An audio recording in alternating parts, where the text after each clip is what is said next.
À Gaza. Bonjour à vous, Rami. Sur le terrain, alors qu'il y a ces négociations qui reprennent ce jeudi à Doha au Qatar sur le terrain, la guerre continue en Cisjordanie occupée, au sud Liban et à Gaza, là où vous vous trouvez. Il y a d'ailleurs eu un nouvel ordre d'évacuation formulé par l'armée israélienne avec consigne de se déplacer à l'est de Khan Younes, c'est ça ?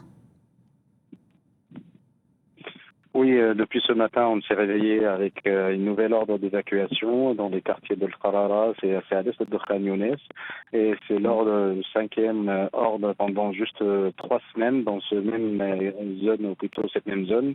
Et depuis hier, les dernières 24 heures, on parle d'à peu près 4 massacres qui a fini à avoir 40 morts et beaucoup de blessés.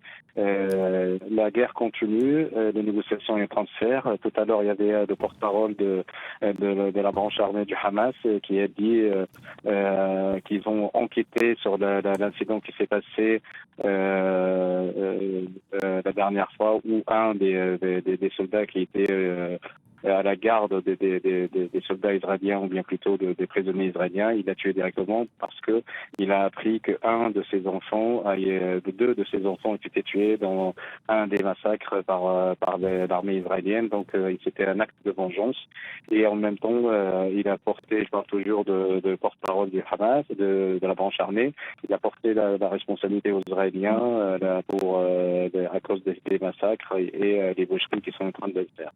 Et ça vient, ce tweet ou bien cette déclaration-là, ça vient en cours des négociations qui sont en train de se faire au Qatar.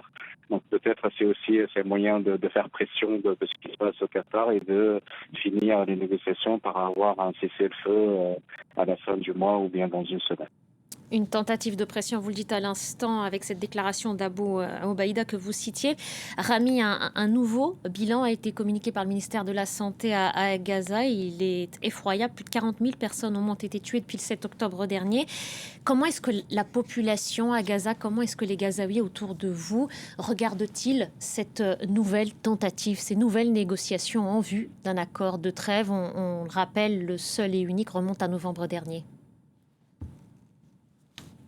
Ils attendent n'importe quel espoir, la population de Gaza. La population, c'est une population très fatiguée, épuisée, pleine de vie dans la peur et dans l'angoisse. Et ils ont envie que tout ça finisse aujourd'hui et tout de suite. Ils ont essayé pendant 10 mois, on a vu qu'il y a eu des négociations et que à chaque fois ça n'a abouti à rien du tout. Au contraire, les massacres continuent, les débaucheries continuent, et surtout le blocus qui est beaucoup plus grave que les bombes qui sont larguées, parce que un blocus, ça veut dire il n'y a pas de moyens de santé, il n'y a pas de médicaments, il n'y a pas des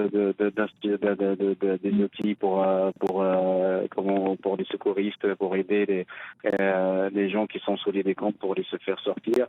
Ça veut dire qu'il n'y a pas de l'eau potable, il n'y a pas d'électricité, il n'y a pas de carburant.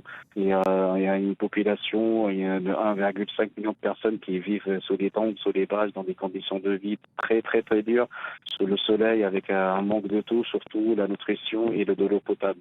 Donc tout le monde attend une bonne nouvelle pour que tout ça se finisse et qu'au moins ils peuvent juste souffler, parce qu'ils savent très bien qu'un cessez-le-feu, ça ne veut pas dire que c'est la belle vie ou qu'on va retourner à la normale.